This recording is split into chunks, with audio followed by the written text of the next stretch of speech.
ఆయన అన్నాడు, నన్ను అడుగుడి మీకు ఇవ్వబడును. మీరు అడగండి నేను ఇస్తాను. మీకేం కావాలో మీరు నన్ను అడగండి, నేను మీకు ఇస్తాను. మనం సుఖంగా బ్రతకాలని మనం ఎలాగ కోరుకుంటున్నామో దేవుడు కూడా సుఖంగా సౌఖ్యంగా. ఇక్కడ ఏమంటున్నాడు? సుఖం అంటున్నాడా సౌఖ్యం అంటున్నాడా?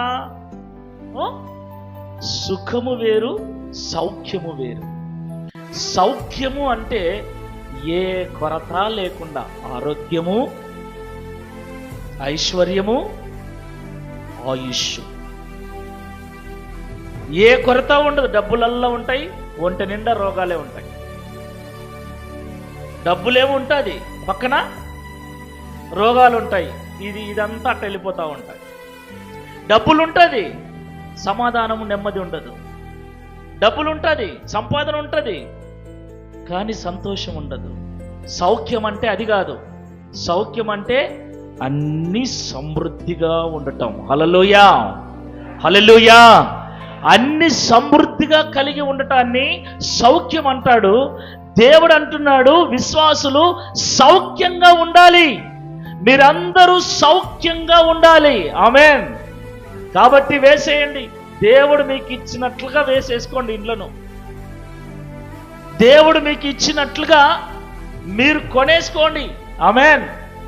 పరలోకంలో అనుభవించటానికి ఏముండదు, అంత ఇక్కడే అనుభవించాలి.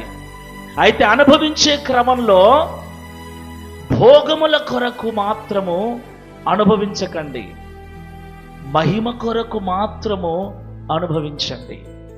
అడిగే క్రమంలో భోగముల కోసం అడగకండి, దేవుని మహిమ కొరకు అడగండి. Praise the lord, hallelujah.